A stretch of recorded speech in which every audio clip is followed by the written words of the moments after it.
Welcome back to Birds of a Feather. This is your daily Baltimore sports podcast. My name is Nathan Stroud, and today we've got a lot of stuff to go over in today's episode. First thing that we're going to be going over is the unfortunate and just sloppy and disgusting 20-37 loss to the Kansas City Chiefs. One of the biggest and most embarrassing losses in the Lamar Jackson era. And yeah, the Ravens lose 20-37 to the Chiefs. They fall to 1-3 on the season, and this season has really taken a big turn very, very quickly. The Ravens are currently dealing with 10 total starters dealing with injuries right now, including Lamar Jackson, including new ones like Lamar Jackson, like Roquan Smith, like Marlon Humphrey, like Nate Wiggins. A lot of injuries that have been happening here this season. We had a lot more today. We had Ronnie Stanley re-aggravate his ankle injury after the first drive of the game. The first drive of the game where we scored a touchdown, by the way, and then after that, the offensive line was a complete disaster. But Ronnie Stanley played the first drive. After that, offensive line was a disaster. Do I think it's a coincidence? Who knows? All I'm going to say is Ronnie Stanley is the best offensive lineman on this team. And he's been obviously a Pro Bowler and an All-Pro before. But Ronnie Stanley deals with the injury. He goes out. Obviously, we're dealing with the Pat Ricard injury. Namandi Madubuike is sitting on IR. We also didn't have Broderick Washington and Travis Jones today, or Calvin Noyes. So our front line, our defensive line, our D tackles, and our edge rushers were already a little bit cooked today. And then we lose other guys like Roquan and Marlon Humphrey and Nate Wiggins as well. So just so many key starters out for the Ravens right now. We currently sit at 1-3 on the season, and it just sucks. It just sucks where we are right now. It sucks the position that we're in right now with this team. And thank God that our division isn't necessarily the hardest thing in the entire world. Obviously, the Browns are the Browns. I'm not worried about them long term. The Bengals without Joe Burrow look like an absolute mess. I'm not worried about them long term either. And then the Steelers did win today, which isn't ideal. They're sitting at 3-1, but the Ravens do got some work to do to get back in the division.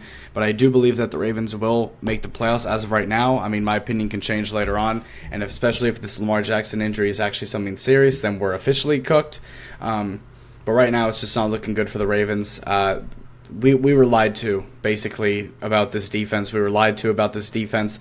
The defense that we constructed on paper was the best in the Lamar Jackson era. This was the best team Lamar Jackson's ever had on paper. And right now we have the worst start to a season that the Ravens have had in 10 years. So obviously something's wrong. Something's up. Extremely high expectations met with just bad performance. Very, very similar to the 2025 Orioles season. And speaking of the 2025 Orioles, later on in this episode, near the end of it, we are going to be going over the final Orioles game of the year. They played their last game of the season today. They ended their season off 75-87 on the year, 12 games below 500. The Orioles season is officially over, but we are going to be going over the final Orioles game today, and then tomorrow we're going to have a big episode where we're going to go over all of the we're going to be going over pretty much all of the best moments of the season, the highlights, the lowlights, the injuries, who did good, who did bad, all that stuff throughout this past Orioles season. So again, today was game 162. The Orioles season is officially over. The thank you fans graphic is out. So we are going to be going over that at the end of this episode, but let's just go over this Ravens game. And going over this Ravens game, obviously an extremely disappointing loss, a 20-37 loss to the Kansas City Chiefs. Once again, Lamar Jackson loses to the Chiefs. He's now 1-5 against the Chiefs in his career. And it's just disappointing, man. It's just completely disappointing. Lamar Jackson didn't necessarily have the greatest game before he got taken out because of the injury, quote unquote. A lot of people seem to think that he just took himself out the game because he just didn't want to play because the game was already out of reach and he was trying to protect himself. And if that's the case, then who knows. But Lamar Jackson in this game went 14 for 20 with 147 passing yards, a touchdown, and an interception. And then he also fumbled the football. The fumble, some people are going to say it's his fault. Some people are going to say it's not his fault. I'm going to say that it's not his fault. Tyler Linderbaum completely cut in front of Lamar Jackson, and then it bumps the ball out of Lamar Jackson's hands. I don't think Lamar was expecting that. But he did end up fumbling the football. That obviously still goes against him. Lamar also got sacked 3 times in this game, and his his quarterback rating was sitting at an 86.9. So Lamar with not the greatest game in the entire world. Again, only 147 passing yards, passed a touchdown to Justice Hill, who had a great game overall due to a late garbage time touchdown. But Lamar did throw an interception. The offensive line collapsed on Lamar. He had to get the ball out quick, sent a one-on-one ball to Mark Andrews, and then it was then intercepted by a Chiefs player, which was a good play by him. But that was on the second drive of the game, and then things really just kind of started to take a turn for the worst after that. But on the first drive of the game, everything looked incredible, and then after that, it just turned to complete and utter. It was just complete disaster after that. But again, I'm not going to sit here and say Lamar played good, because he didn't. He didn't really have a great game, but at the same time, he is under pressure a lot. I do think that today he held on the ball for a little bit too long on some plays. Lamar is somebody who is not going to throw the ball out. He's somebody that is going to secure the ball as much as he wants. He's not going to be someone that's going to throw the ball out. He's going to be someone who's going to try and make a play. That's what he's always done. He did that in college, he did that in high school, and he's done that in the NFL throughout his career. He's won 2 MVPs doing it, and there's never really been too much of a problem in terms of him trying to make a play for himself. But these past couple of games, it kind of has been. He has taken some sacks. He took 3 sacks in today's game, but I'm not going to sit here and say that they're all his fault. Again, this offensive line has been absolute garbage all season long, and he's really been having to feel the pressure early. He's been trying to get out of it, trying to make a play downfield, trying to find somebody, but there's just so much immense pressure early on in the game that he's not able to do anything there. Cooper Rush came in 9 for 13, 52 yards. Lamar also had 48 rushing yards on the ground. So not the worst game by Lamar Jackson in the world, but Pat Mahomes came in here and 270 passing yards, 4 passing touchdowns, and I mean, he was incredible in today's game. So shout out to the Chiefs. They were the better team. They were coached better. There wasn't really any BS things that happened. The Chiefs needed a win, the Ravens needed a win, and the Chiefs at home were able to get it done. So shout out to them. I hate rooting for them. I hate giving them credit because of all the stuff that's happened in the past, but Mahomes really just played like the better quarterback and showed why he is the better quarterback than Lamar Jackson in terms of accomplishments and just in terms of reliability and stuff like that. Again, I'm not saying Lamar Jackson is bad. I'm not saying that he played bad. I'm not saying all this stuff. But he was under a lot of pressure. And with how bad the defense is and how much pressure is already put on the offense, plus the offensive line stuff, just is not the greatest thing in the entire world. And again, Lamar's been trying to do too much, it feels like, over the past 2 games, and it just hasn't worked out in his favor, at least from his standards, which are obviously extremely high. Going over to the rushing, Justice Hill had 3 carries for 76 yards. He had a big 71-yard rushing touchdown in garbage time, so I'm not really going to sit there and count that. Lamar Jackson had 48 rushing yards, and then Derrick Henry had 42 rushing yards and only 8 carries. We're not utilizing Derrick Henry at all. We didn't really utilize him last game, and we didn't utilize him this game. And it's just a little weird. There was a 3rd and goal situation. There was a 4th and goal situation, and we didn't give it to Derrick Henry on either one of them. We didn't really give it to him in the red zone. And, he averaged 5.3 yards a carry on 8 attempts, 42 rushing yards. Again, we're just not utilizing him, I think, the way that we want to. There's that stat where it's like, when the Ravens give Derrick Henry the ball 20-plus times or 20 times in a game, when he has 20 carries, they're undefeated. So it's just a little odd. But Derrick Henry, again, didn't have, I guess, the greatest game in the world, but at the same time, he didn't really get the ball. This is Derrick Henry. Derrick Henry is still Derrick Henry. We understand who he is. And for him to get 8 carries in a game, I understand the game script. I understand we were down. But getting your running game started, even when you're down, is how you open up so many other things. And we understand that, and we know that. But I don't know what Todd Monken's really calling in short yardage situations, in red zone situations, and goal line situations. This team has just not been automatic when they 100% should be. If there's any team that should be automatic in goal line situations, it should be obviously the Eagles with their tush-push stuff, the Bills with Josh Allen being able to run the ball, and the Ravens with Derrick Henry in their backfield, and Lamar Jackson being able to make plays too. So the play calling today was a mess. The defense, as always, is a mess. And John Harbaugh once again gets out-coached, really for the 4th time in a row. The only reason why they were able to beat the Browns is because we're just an extremely more talented team right now. And right now, this team is relying on their instincts, and they're relying on their talent to win their games. Their coaching is not going to get them anywhere, and their defense is especially not going to get them anywhere. So we're relying on our offensive talent and our firepower, and it feels like a lot of the time it just doesn't work. It just doesn't click. And again, I'm not going to get into like the Lamar Jackson hamstring thing because was it real? I don't know. I think we'll definitely learn more about it throughout this week or something like that, which we will go over anytime we learn anything. But just not the greatest game by the Ravens. The receiving-wise, Zay Flowers played great. This is one thing I'll say about the wide receivers. They have looked really good. Zay Flowers looked really good. He had 7 catches for 74 yards. Justice Hill had 5 catches for 41 yards and a touchdown. Mark Andrews had 7 catches for 30 yards. Rashad Bateman only had 1 catch for 24 yards. Derrick Henry had 2 catches for 16 yards. Tylan Wallace had 1 catch for 14 yards. DeAndre Hopkins didn't get a catch or anything like that. And Isaiah Likely, who was active for this game, who I thought was going to make an impact, didn't even get targeted once. I don't even know how much he was on the field, to be honest with you. I don't know the snap counts and everything like that, or like the snap percentages. We'll look at that a little bit later. But overall, just a very interesting game for the Ravens offense. Again, they scored 20 points, but 7 of them was from seven of them was literally from a garbage time touchdown in the fourth quarter. But not a great game. Tyler Loop, I guess, looked good with his field goals and stuff. But after the first drive, I really did think that this Ravens offense was going to start cooking, and they really set the tone. They go out there, punch the Chiefs in the mouth on the first drive of the game, and then from there, the Ravens defense actually got 2 pretty good stops, and the Ravens were not able to capitalize. And then from there, it took a complete turn after that. So going over to actually the play-by-play here. Again, first drive of the game, 9-play, 70-yard touchdown. Things are looking great. Then the Chiefs ended up getting a field goal. Then the Ravens threw an interception because Lamar Jackson got pressured instantly, had to throw the ball out quick, and then threw an interception on a one-on-one ball to Andrews. So then at 7-3, Kansas City ball, they go down the field. We hold them to a field goal again, so things are looking okay. And then this is where things really took a turn, is when we punted the ball. It was a 4-play, 6-yard, 3-minute drive. Basically what happened was it was Derrick Henry to the left for 11 yards. Okay, there we go. Then a delay game penalty. Then Lamar Jackson passed to Derrick Henry for 10 yards. Oh, then there's another delay game penalty. Then a Lamar Jackson pass incomplete to nobody, and it was intentional grounding. So this is where things changed. It was all of a sudden it was a 2nd and 10.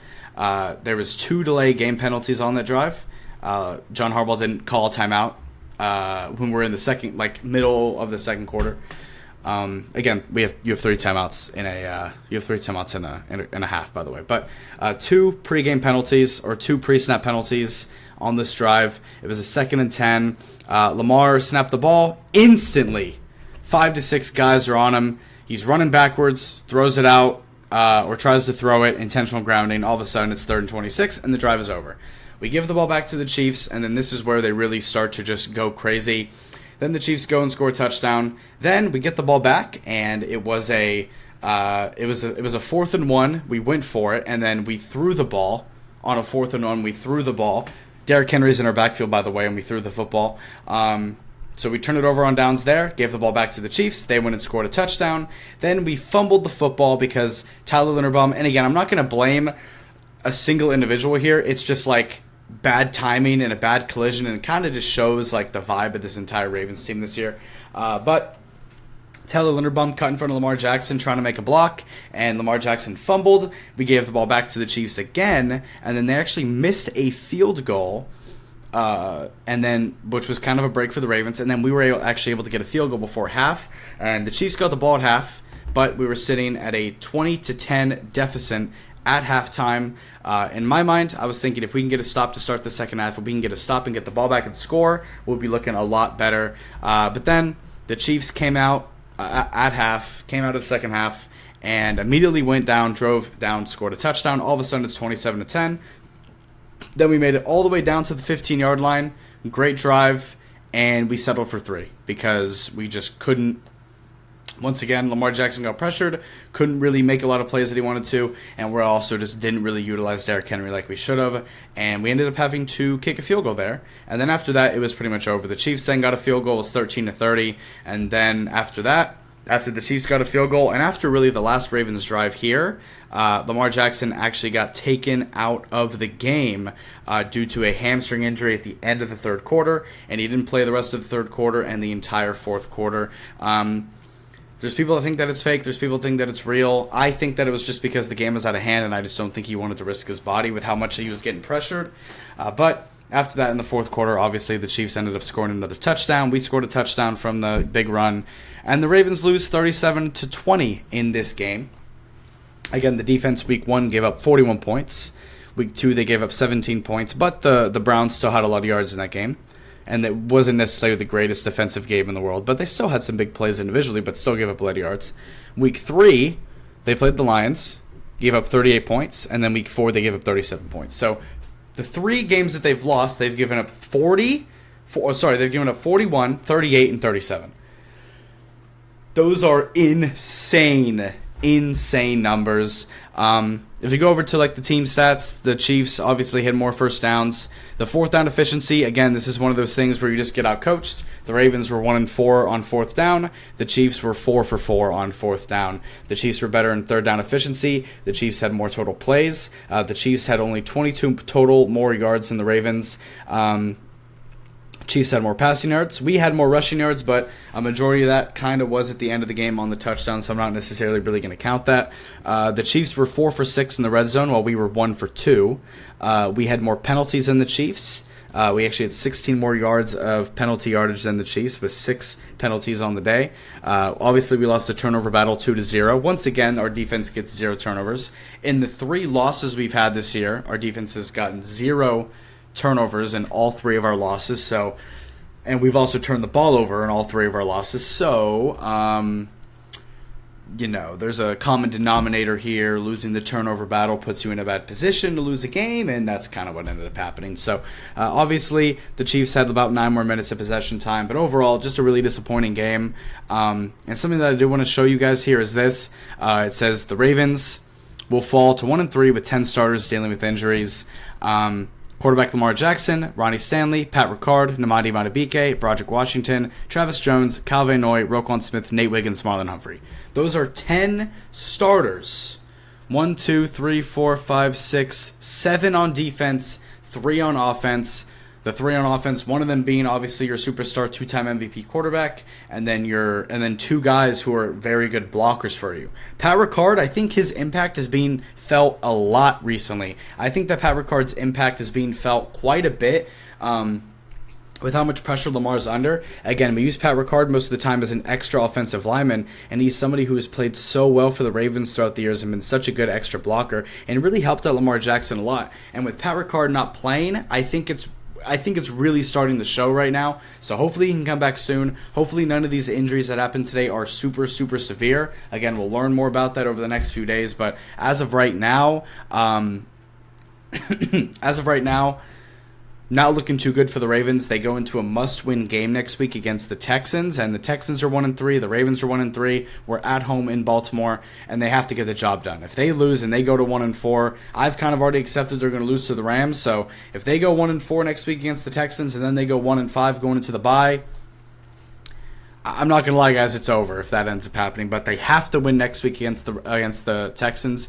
You really hate to be in a must-win game scenario in week 5 of the season. But that's where we're at right now. Obviously, with the standings, the Ravens are currently 3rd right now in the AFC North. The Steelers are 1st at 3-1. The Bengals are 2nd at 2-1. They do play tomorrow, though, so we are going to be rooting for that Cincinnati Bengals loss tomorrow. The Ravens are 1-3, and the Browns are 1-3. The only team I really take seriously here is the Steelers, of course. But again, we'll see what happens. The Ravens are no longer the most scoring team in the league anymore. The Bills have more total points by 2, and the Lions have more total points by about 6. So the Ravens still have, they've given up 133 points total. They've scored 131, and they've given up 133. That's that's insane to look at that, but that's just the reality where we are. We're going to have to be rooting against the Steelers, rooting against the Bengals, and then obviously rooting for some Ravens wins. But not the best position to be in right now, but I do still believe that we can win the division. Switching things up here, going over to the Orioles again.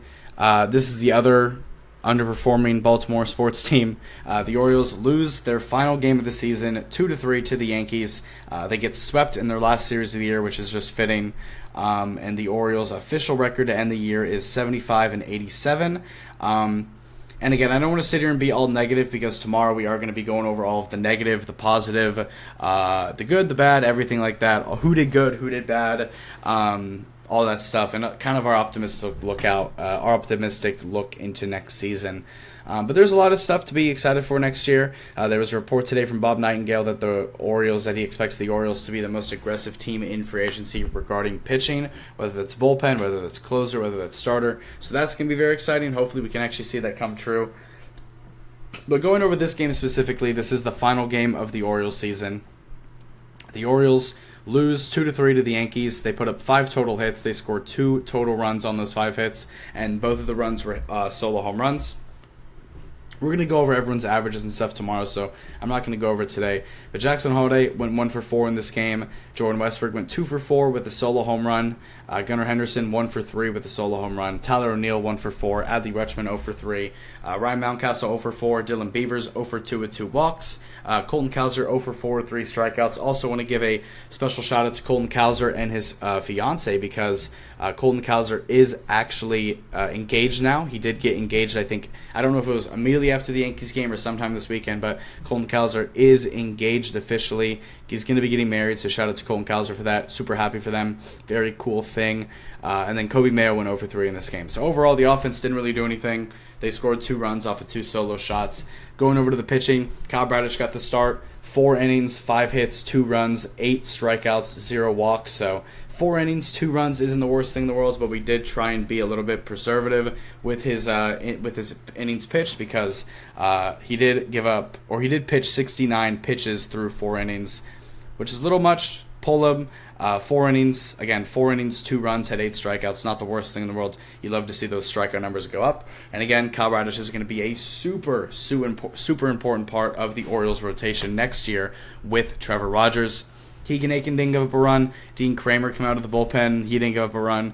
Rico Garcia gave up a run. And then Cade Stroud didn't give up a run. Again, a 3-2 loss to the Yankees. Unfortunately, they did get swept. Unfortunately, they do end the season off on a low note, on a sweep, but at the end of the day, there is still so much to look forward to, and especially if that Bob Nightingale report is true, things could be looking very, very cool for next season. So, again, this was the last Orioles game of the season. This was game 162.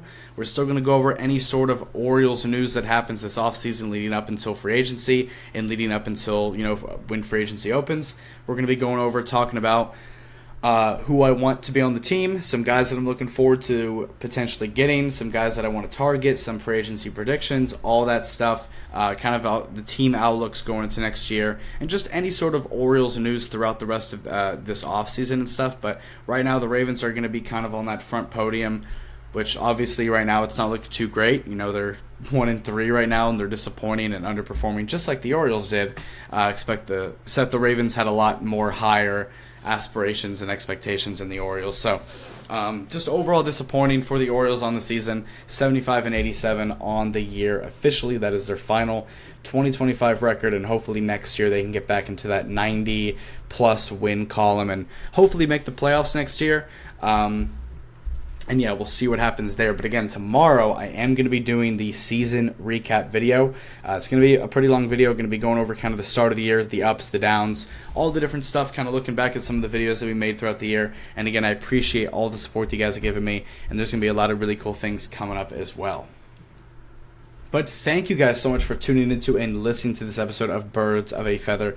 If you like this content, make sure to subscribe on YouTube, follow up on Spotify, make sure to click the link in the bio as well for whatever platform that you're listening on. Make sure to check out the Twitter, make sure to check out the Instagram. On Twitter, I post live game updates, live game reactions to everything going on, Ravens and Orioles. All live updates we give our initial reactions to. And then also on Instagram, I post updates every single time an episode is uploaded. So make sure to give those a follow. We got some really cool stuff coming up this week that I cannot wait to show y'all. So that's going to be really cool. And then also we are, again, tomorrow we're going to have that big season recap episode. And then we're also going to go over any sort of Ravens updates, injury updates, quotes, news, all that stuff for tomorrow. If we hear anything tomorrow or throughout the week, we're still obviously going to go over it. And then every week's going to be pretty much the same with the Ravens. We are going to be going over the Ravens a little bit more now that it's going to be purely Ravens-based stuff. So that should be exciting. Or it shouldn't be, because the Ravens are 1-3 right now. But obviously, we still love these teams. I still do believe that the Ravens can get back into the season, but they really do have to win next year, find their identity on offense and defense, and really hope that these injuries are not too serious. But at the end of the day, this is our team, and at the end of the day, everything is going to be hopefully good, and we just got to hope for the best, you know? But the season is kind of looking like a disaster, but we just got to hope for the best. But again, I'll see you guys tomorrow. You have a great sales day. Go Ravens, and I'll see you later. Peace out.